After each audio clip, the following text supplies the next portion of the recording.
With light step, as if earth and its trammels had little power to restrain him, a young man in gorgeous vestments paused at the brink of a precipice among the great heights of the world. He surveys the blue distance before him, its expanse of sky rather than the prospect below. He is a prince of the other world on his travels through this one, amidst the morning glory in the keen air. The sun, which shines behind him, knows whence he came, whither he is going, and how he will return by another path after many days. He is the spirit in search of experience. Along a dusty dirt road in the countryside of the Mystic Isle, a youth is walking. He steps out lightly with laughter in his throat and a bright smile on his face. Having left his home and family troubles behind, he feels happy, carefree. He effortlessly strides through the countryside for miles and miles. As he passes the dry stubble of a harvested wheat field, he spies an old scarecrow. He climbs through the timber-railed fence and, stepping carefully over the cut wheat stalks, walks over to the scarecrow. The scarecrow's clothes are old. The shirt is thin and well worn. It has many ragged holes in it. The fool gently and carefully, almost reverently, removes the shirt and places it on the ground. Then he takes his own shirt off and puts it respectfully on the scarecrow, as though he is dressing his aged grandfather. He steps back, chuckles to himself, and puts the scarecrow's worn shirt on his own back and returns to the road. Later that day, weary and beginning to question the wisdom of his flight from home, the boy finds himself on the edge of the sea cliffs. He puts down his staff and bundle and peers over the edge at the waves crashing below.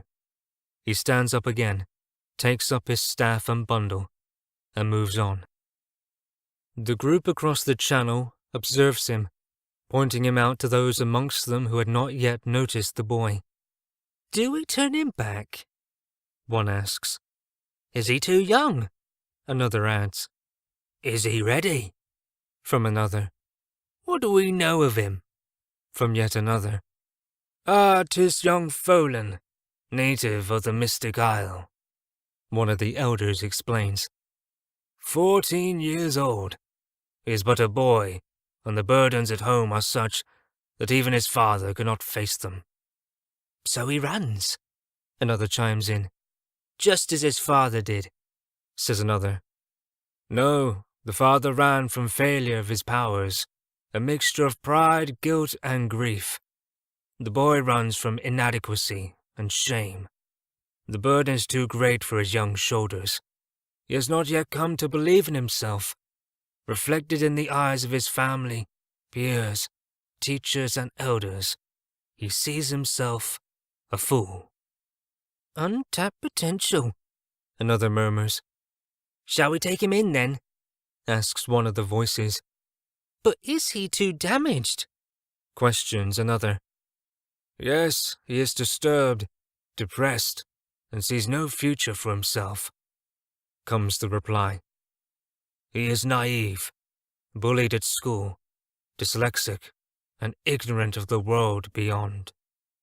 "We see his folly, his ignorance, his stumbling, and we must ask ourselves, this poor fool, will he ever succeed in life?" another intones. Their voices weave through the group, a whisper of wind, a hiss, a grunt of assent, a rising inflection, Madolic and true. "Do we do this for his benefit, his enlightenment, or is it to fulfill our own needs?" another queries. Suddenly the group turns as one. The boy had jumped from the cliff, or had he just fallen? His body plummets towards the rocks below, still clutching his staff and bundle. Before his feet touch the waves, a rainbow appears beneath his feet. His downward momentum ceases, and he is propelled forward along the rainbow as if it were a bridge. The group across the channel disappears, and a solitary figure strides down the shoreline to meet the boy.